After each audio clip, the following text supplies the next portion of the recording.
अच्छा बेटा, अभी हम लोगों ने जो है वो स्टार्ट कर रहे हैं कैश फ्लो स्टेटमेंट। अभी हम लोगों ने आईएएस पढ़ा नहीं है, लेकिन ये जो हमारा कैश फ्लो स्टेटमेंट होता है बेटा, इसको हमेशा याद रखेंगे कि जो कैश फ्लो स्टेटमेंट है वो हमारे पास बेटा, the cash flow statement is IAS 7।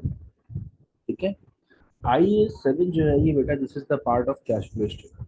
तो मतलब ये है कि यहाँ हम लोग कैश फ्लो स्टेटमेंट भी कवर करेंगे और IAS 7 भी कवर करेंगे। अब एक और चीज याद रखें बेटा, whenever we have a question related to cash flow statement we must have to prepare three things.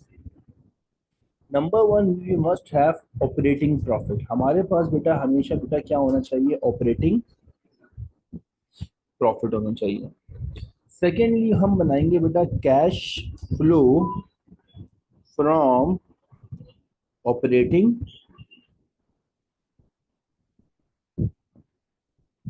Activity. तो बेटा सेकेंडली हम लोग बनाएंगे cash flow from operating activity. Number three बेटा, लास्ट में हम लोग बनाते हैं कैश फ्लो स्टेटमेंट। ठीक है, तो always remember, whenever we have a question of cash flow statement, what we have to do, we must have a operating profit. अगर ऑपरेटिंग प्रॉफिट हमें क्वेश्चन में दिया हुआ है तो फिर तो बेटा कोई मसला नहीं है, हम ऑपरेटिंग प्रॉफिट इजीली निकाल लें। ठीक है, लेकिन अगर हमें ऑपरेटिंग प्रॉफिट क्वेश्चन में नहीं दिया हुआ तो फिर हमें उससे निकालना पड़ेगा। Cash flow from operating activity बनाएंगे, वो मैं आपको बताऊंगा कैसे बनाते हैं, और फिर हम लोग बनाएंगे कैश फ्लो स्टेटमेंट। तो दिस इज कंप्लीट IAS 7। जो इंटरनेशनल अकाउंटिंग स्टैंडर्ड होते हैं बेटा, उसका ये कौन सा नंबर है? 7 नंबर है कैश फ्लो स्टेटमेंट। अब थोड़ा सा एक चीज देखेंगे बेटा, हम लोग usually we prepare income statement. तो बेटा हम लोग इनकम स्टेटमेंट भी बनाते हैं and we also prepare cash flow statement. तो सर ऐसा क्या रीजन है कि we are preparing the income statement and with the same time we are also preparing the cash flow statement? मतलब फॉर एग्जांपल, अगर मैं एक ईयर के सारे एक्सपेंसेस इनकम स्टेटमेंट में रिकॉर्ड कर रहा हूँ तो मैं वही एक्सपेंसेस को कैश फ्लो स्टेटमेंट में भी रिकॉर्ड कर रहा हूँ। क्यों भाई? क्यों मैं दो एक ही बार दो दो चीजें बनाऊं? देखिए, the difference is the income statement is always prepare on the accruals concept. जो भी हमारी इनकम स्टेटमेंट होती है बेटा, वो हमेशा किस कॉन्सेप्ट के ऊपर बनाई जाती है? It always prepares on an accruals concept.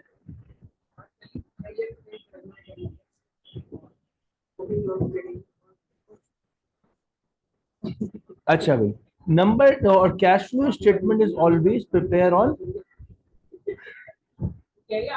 Cash concept. अच्छा एक सेकंड रुकिएगा, ये लिखें।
अच्छा बेटा, तो हमारे पास income statement is always prepare और approvals concept, where cash flow statement is always prepare और कैश कॉन्सेप्ट। मतलब सर ये क्या बात क्या कर रहे हैं, इसका मतलब क्या है? देखिए बेटा, इसके अगर हम मतलब की बात करें तो हमारे पास जो अक्रूवल्स कॉन्सेप्ट होता है वो ये कहता है कि भाई all expenses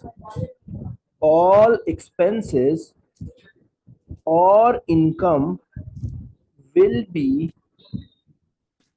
recorded will be recorded in the will be recorded in income statement if it is incurred. incurred का मतलब ये है कि बेटा अगर कोई एक्सपेंस यूटिलाइज हो गया है, अगर कोई इनकम हमारे पास यूटिलाइज हो गई है, तो हमारे पास जो है वो बेटा क्या कहते हैं, वो इनकम स्टेटमेंट में रिकॉर्ड होगी, वेदर इट इज पेड और नॉट, भले वो हमने बेटा पे करा है इसको या नहीं करा, और रिसीव्ड और नॉट, या भले हमने उसको रिसीव करा हुआ या नहीं करा। ठीक है, तो अक्रूवल्स कॉन्सेप्ट ये कहता है कि लेट सपोज कि आपने कोई भी ऐसा एक्सपेंस है जो आपने बेटा इनकर कर दिया, यूटिलाइज कर दिया, तो that would always be part of that month और ईयर्स इनकम स्टेटमेंट, भले आपने उसको पे करा या नहीं करा। सेम फॉर इनकम, अगर आपने किसी को सर्विसेज प्रोवाइड कर दी है बेटा और वो सर्विसेज के पैसे रिसीव नहीं हुए, लेकिन वो सर्विसेज इनकम स्टेटमेंट में लिखी जाएंगी। Whereas cash concept says that, यहां पर बेटा हम लिखते हैं cash inflows and cash outflows. Cash flow statement में बेटा हम लिखेंगे जो पैसा हमारे पास आ रहा है और जो पैसा हमारे पास से जा रहा है, cash inflows and cash outflow. We always record cash inflows and cash outflows. ठीक है, अब इसकी एग्जांपल जरा समझते हैं।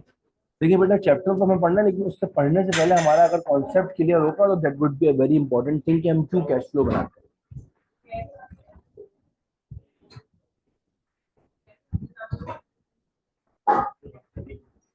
लेट सपोज कि हमारे पास in the month of January आपने बेटा क्या करा, इलेक्ट्रिसिटी यूटिलाइज करी।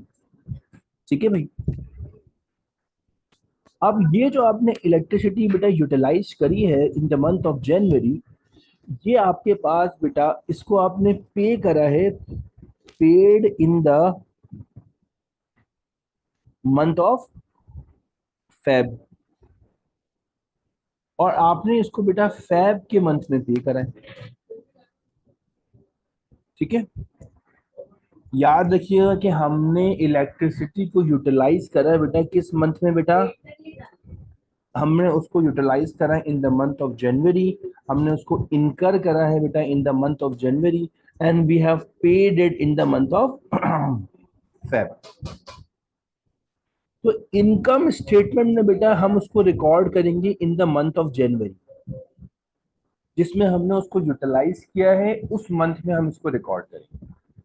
जबकि बेटा कैश फ्लो स्टेटमेंट में हम इसको रिकॉर्ड करेंगे बेटा किसमें, इन द मंथ ऑफ फेब, जिस महीने में हमने वो इलेक्ट्रिसिटी का बिल पे किया है। दोनों को ये बात क्लियर है, कोई मसला तो नहीं है इसके अंदर, जरा एक दफा बता दें मुझे, यस और नो।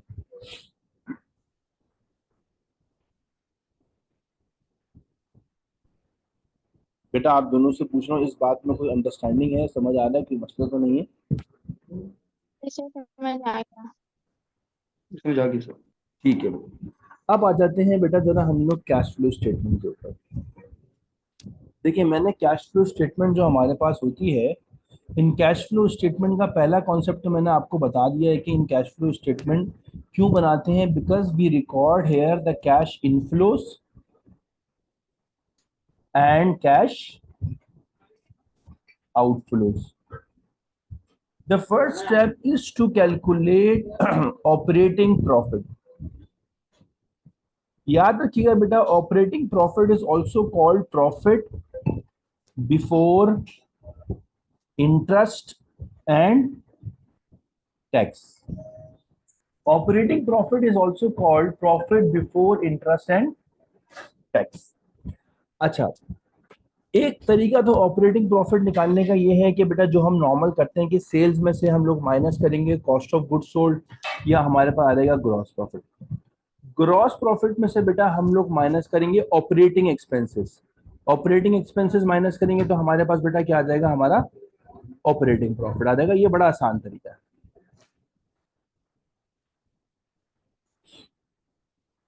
ठीक है बेटा, ऑपरेटिंग प्रॉफिट आ गई। अच्छा एक और चीज, अगर हमें बेटा ऐसे ना दिया हुआ हो, हमें कुछ अलग तरीके से दिया हो, तो हम क्या करेंगे बेटा, जो रिटेन्ड अर्निंग, जो भी रिटेन अर्निंग कैरी डाउन होगा बेटा हमारे पास, उसमें से हम लोग अपना रिटेन अर्निंग का ब्रॉड डाउन माइनस कर देंगे। जब रिटेन अर्निंग कैरी डाउन में से हम लोग रिटेन अर्निंग ब्रॉड डाउन को माइनस करेंगे, तो बेटा हमारे पास क्या आ जाएगा, करंट ईयर्स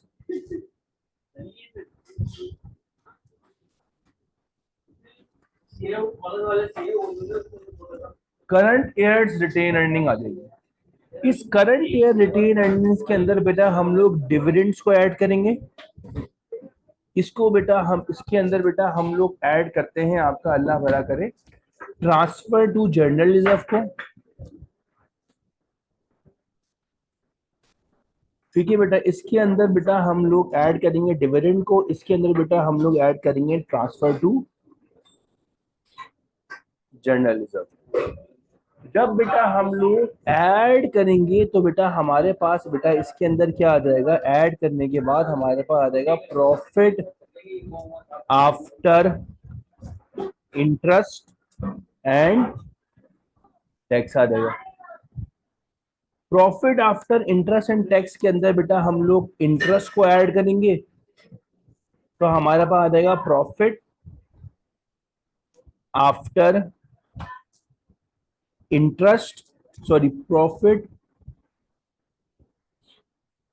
एक सेकेंड भैया, हम इंटरेस्ट को ऐड करेंगे बेटा और इसके अंदर हम लोग टैक्स को ऐड कर लेंगे, तो हमारे पास बेटा profit before interest and tax, profit before interest and tax आ जाएगा, या फिर हम लोग इसको ये भी बोलते हैं कि ऑपरेटिंग प्रॉफिट आ जाएगा।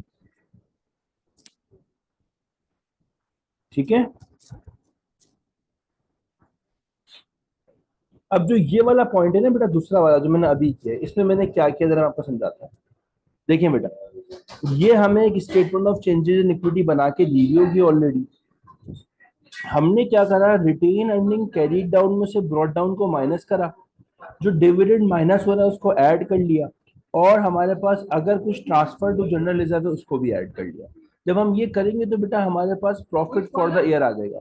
इस प्रॉफिट फॉर द ईयर जो है वो बेटा कितना था हमारे पास, ये आ गया प्रॉफिट फॉर द ईयर।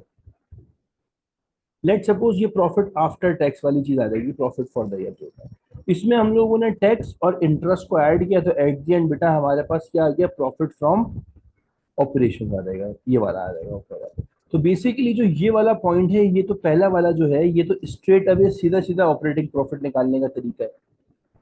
दूसरे वाले पॉइंट में आप रिवर्स इनकम स्टेटमेंट बना रहे हैं, from the statement of changes in equity to find out the operating profit. और कुछ दुआ ये है कि अगर हमें ऑपरेटिंग प्रॉफिट दिया हुआ होगा क्वेश्चन में, तो हमें इतनी मेहनत करने की जरूरत नहीं पड़ेगी। ठीक है,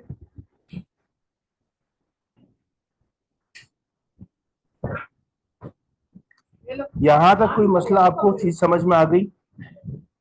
जी समझ आ जी दानियाल बेटा, कोई प्रॉब्लम इसके अंदर बेटा? No sir. ठीक है भाई। अच्छा भाई, ये तो हमारे पास हो गया point number 1, calculating operating profit. Operating profit निकालने का आसान और हलवा तरीका जो है वो हमारे पास बेटा ये आ गया। अब बेटा हमारे पास अगला पॉइंट क्या था कि हमें बनाना है cash flow from operating activity. In cash flow from operating activity we will convert the profit to the cash. मतलब भाई point number 2 is cash flow from operating activity. बेटा जो भी cash flow from operating activity है, सबसे पहले आप यहां पर लिखोगे ऑपरेटिंग,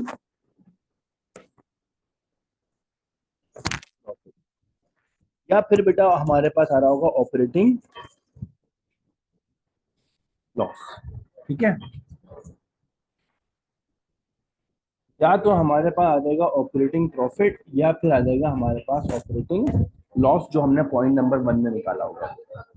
अच्छा, अब एक चीज देखें, क्योंकि हम लोग कैश फ्लो स्टेटमेंट बना रहे हैं, तो हम लोग सारी अप्रूवल्स कॉन्सेप्ट वाली चीजों को हटा देंगे। जैसे कि डेप्रीसिएशन अप्रूवल्स कॉन्सेप्ट होती है, तो हम लोग ऐड कर देंगे बेटा डेप्रीसिएशन को, क्योंकि हमने वो पहले इसमें से लेस करी हुई, तो हम उसको वापस ऐड कर देंगे।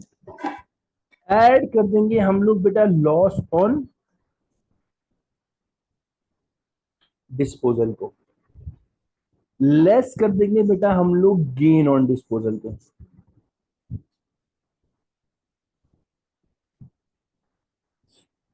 फिर इसके बाद हमारे पास आएगा बेटा डिफरेंस इन ओपनिंग इन्वेंट्री।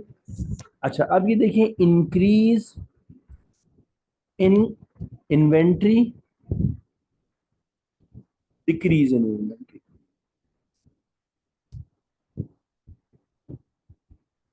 अगर बेटा इंक्रीज हो रही होगी इन्वेंट्री, तो हम लोग इसको बेटा करेंगे लेस, और अगर डिक्रीज हो रही होगी इन्वेंट्री, तो हम उसको करेंगे ऐड।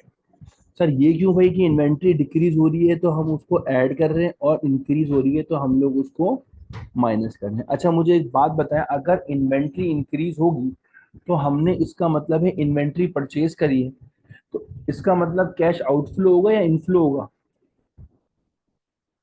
अगर मेरे पास लास्ट ईयर से इस ईयर बेटा कैश इन्वेंट्री इंक्रीज हो गई, ठीक है, अगर लास्ट ईयर से इस ईयर मेरे पास मेरी इन्वेंट्री इंक्रीज हो गई, दिस मीन्स मैंने इन्वेंट्री और परचेज करी। इन्वेंट्री परचेज करने का मतलब ये है कि मैंने कैश आउटफ्लो किया होगा, पैसे दिए होंगे, तो दैट्स वाई मैंने इंक्रीज इन इन्वेंट्री को यहाँ पर माइनस कर दिया। और अगर मेरी लास्ट ईयर से इस ईयर इन्वेंट्री कम हो रही है, तो उसका मतलब मैंने इन्वेंट्री को सेल किया है। अगर इन्वेंट्री को सेल किया तो उसका मतलब मेरे पास कैश इनफ्लो हो रहे होंगे, पैसे आ रहे होंगे, इसलिए मैंने डिक्रीज इन इन्वेंट्री को ऐड कर दिया। ठीक है भाई। फिर इसी तरीके से बेटा less increase in trade receivable और add decrease in trade receivable. Trade receivable जो इंक्रीज होंगे तो माइनस करेंगे, डिक्रीज होंगे तो ऐड कर लेंगे। फिर बेटा इसके अलावा ऐड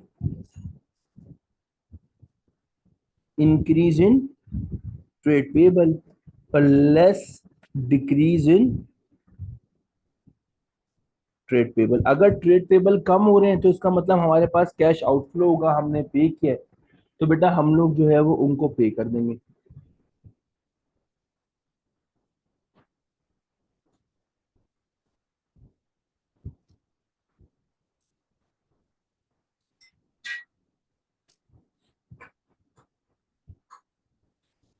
फिर बेटा लेस इंटरेस्ट पेड,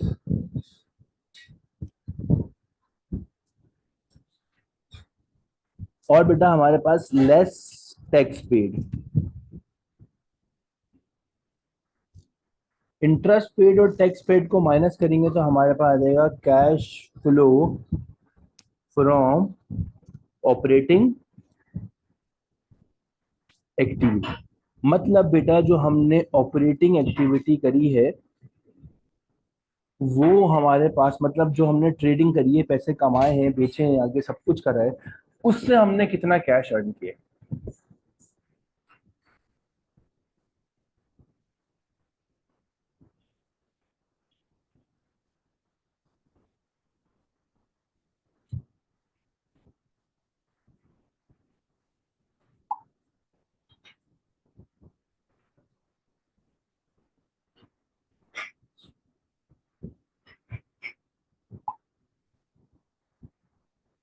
ठीक है,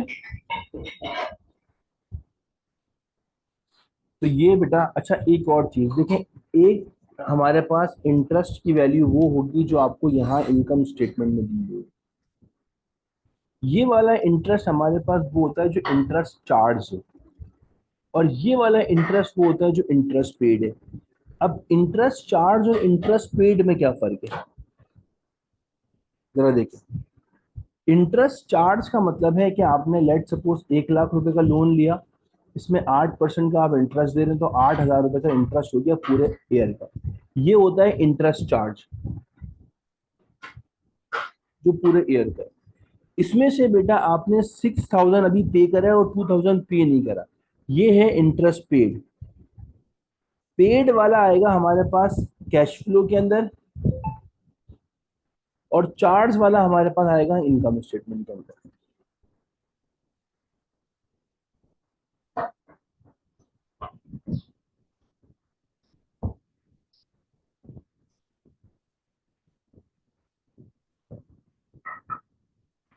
ठीक है बेटा।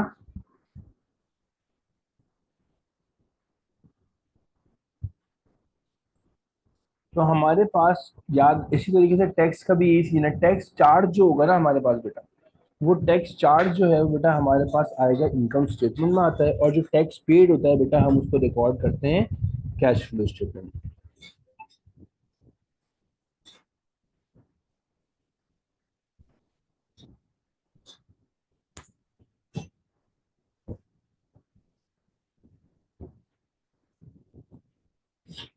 अब हम लोग बेटा एक काम करते हैं, अब हम लोग बनाते हैं अपना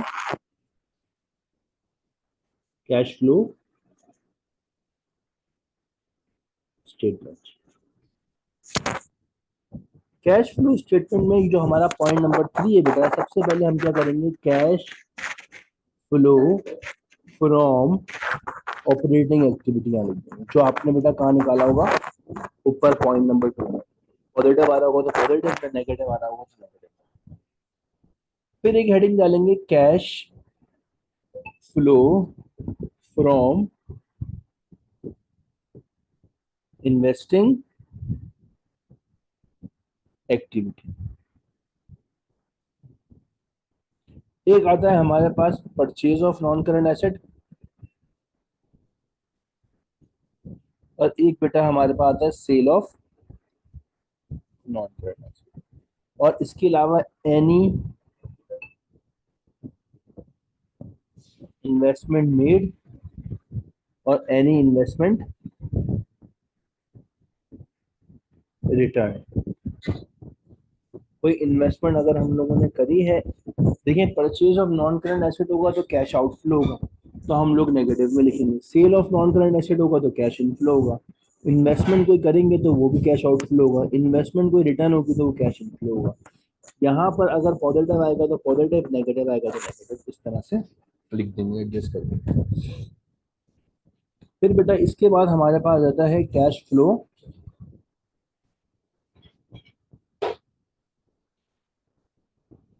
from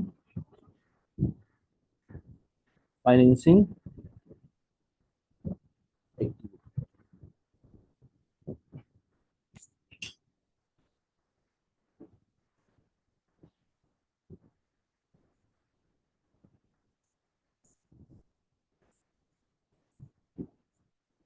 cash flow from financing activities के अंदर हमारे पास आ जाएगा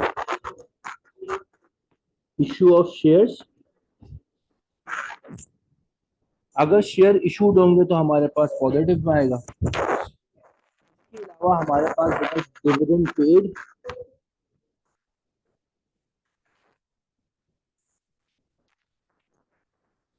पेमेंट ऑफ लोन,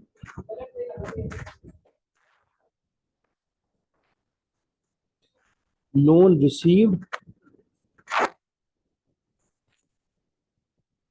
अब डिविडेंड पेड को माइनस में लिखेंगे, लोन पेमेंट ऑफ लोन को भी माइनस में लिखेंगे, लोन रिसीव को पॉजिटिव में लिखेंगे। ये हमारे पास आ गया बेटा, इसका हम नेट ले लेते हैं। पॉजिटिव तो पॉजिटिव, नेगेटिव से नेगेटिव, तो हमारे पास आ जाएगा नेट कैश पॉजिटिव या फिर नेगेटिव।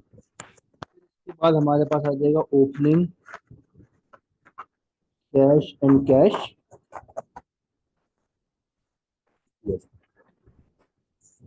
पॉजिटिव दिया हुआ होगा तो पॉजिटिव, नेगेटिव दिया हुआ होगा तो नेगेटिव। ये सब करेंगे तो एट द एंड हमारे पास आ जाएगा closing cash and cash equivalent. It can also be positive or it can also be negative.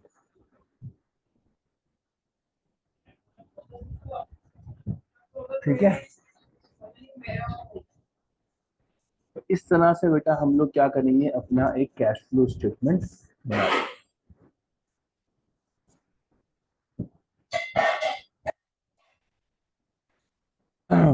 अच्छा, एक और चीज मैं आपको बता देता हूँ कि हमारे पास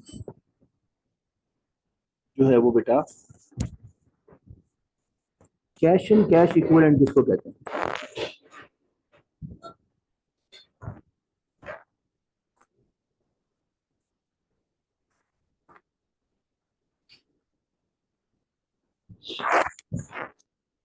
कैश एंड कैश इक्विवेलेंट कहते हैं हम लोग cash bank and any investment which is convertible into cash within 3 months। या तो कैश या फिर बैंक या फिर कोई भी ऐसी इन्वेस्टमेंट जो 3 महीने के अंदर बेटा कन्वर्ट हो सके इनटू कैश।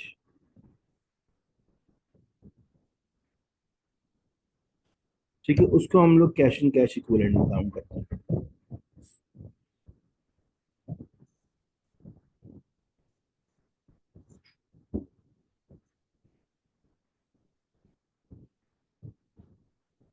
ठीक है भाई,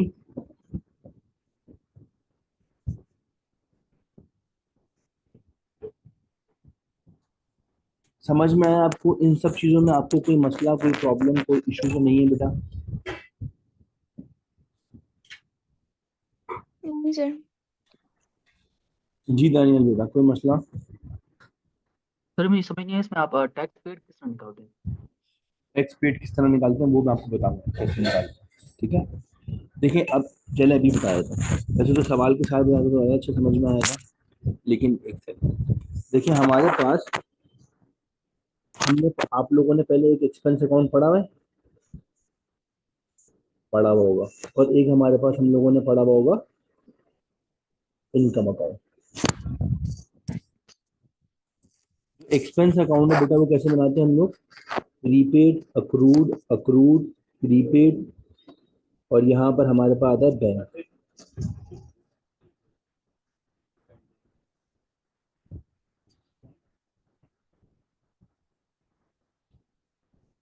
ठीक है भाई, प्रीपेड। अब यहाँ पर हमारे पास इनकम स्टेटमेंट आता है। देखिए यूजुअली हमें जो पुराने वाले पेपर होते थे या फिर क्वेश्चन होते थे इनकम स्टेटमेंट के, उसमें हमें ये वाली वैल्यू फाइंड आउट करनी होती थी, लेकिन यहाँ पर हम लोग कौन सी वैल्यू फाइंड आउट करेंगे? बैंक वाली, जो पे करेंगे।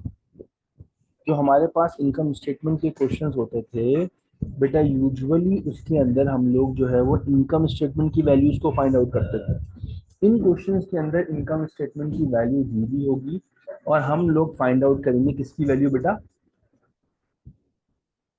बैंक की वैल्यू, जो पे है, क्योंकि ये है चार्ज्ड और ये है हमारे पास पेड। इसी तरीके से इनकम के लिए यूजुअली हम लोग बेटा इनकम अकाउंट बनाते थे, अक्रूड, प्रीपेड, प्रीपेड, अक्रूड, और यहाँ पर हमारे पास आता था बेटा इनकम स्टेटमेंट और यहाँ आता था बैंक। यूजुअली हम लोग बेटा उसमें ये वाली अमाउंट फाइंड आउट करते थे जो थी income statement charge, income charge. लेकिन अब हम लोगों को इनकम चार्ज वाली वैल्यू दी हुई होगी, अब हमें फाइंड आउट करनी होगी इनकम पेड या फिर रिसीव्ड। ठीक है, अगर अभी भी नहीं समझ में आया तो हमारे पास जब क्वेश्चन होगा तो उसमें मैं आपको उसी वक्त समझा दूंगा, उस वक्त आपको क्वेश्चन में भी खैर आराम से समझ में आ जाएगा। ठीक है, ये तो हमारी इनकम और एक्सपेंस की बात है। फिर बेटा एक और अकाउंट हमारे पास होता है, आपने पता होगा कि बेटा जब आप लोगों ने यूजुअली डेप्रिसिएशन पढ़ा होगा, तो डेप्रिसिएशन के अंदर आप लोगों ने बेटा एक पढ़ा होगा नॉन करंट एसेट अकाउंट, जिसको हम लोग ऑल्सो कॉल्ड कॉस्ट अकाउंट। कैसे बनाते थे, एक दफा याद दिला देता हूँ बेटा। जो भी वीडियो होता था वो याद आता था। जो भी हम लोगों ने नया खरीदा है वो बैंक कैश के नाम से हम यहाँ देते थे या फिर क्रेडिट के नाम से, और जो बेच देते थे उसको डिस्पोजल के नाम से यहाँ देते थे। बैलेंस करते थे तो हमारे पास पीडी आ जाता है। तो बनाने की वजह क्या है, इसको हम लोग एसेट अकाउंट बोलते हैं, क्योंकि बेटा ये सारे अकाउंट जो है वो कैश फ्लो बनाते वक्त काम आएंगे। ठीक है।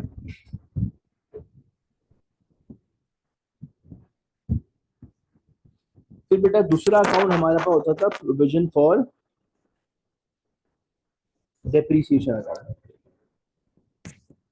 प्रोविजन फॉर डेप्रीसिएशन अकाउंट हम लोग कैसे बनाते थे बेटा, कि इसका जो प्रोविजन फॉर डेप्रीसिएशन अकाउंट है बेटा, उसका बीडी हमारे पास क्रेडिट साइड पे आता था।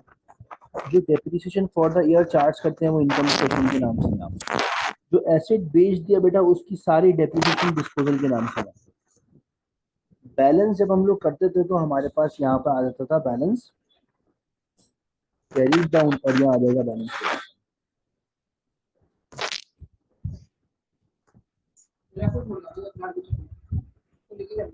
ठीक है।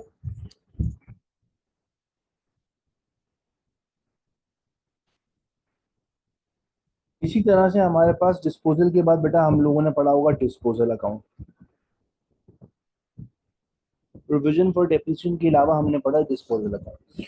डिस्पोजल अकाउंट में बेटा हम लोग क्या करते थे, डिस्पोजल अकाउंट के अंदर ये सब अकाउंट बताने की वजह ये है कि बेटा ये सारे के सारे अकाउंट जो है वो हमारे काम आएंगे while preparing the cash flow statement.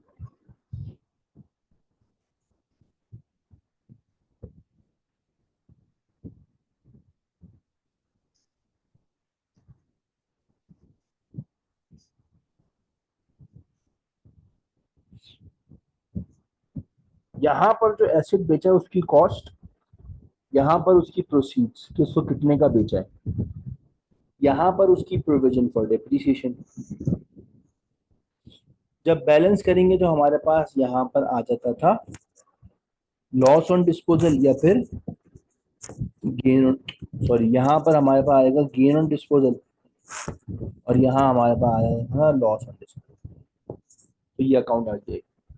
फिर इसके बाद बेटा एक और हमारे पास अकाउंट होता है जो बहुत ज्यादा काम आता है while preparing the cash flow statement, जिसको हम लोग कहते हैं नेट बुक वैल्यू।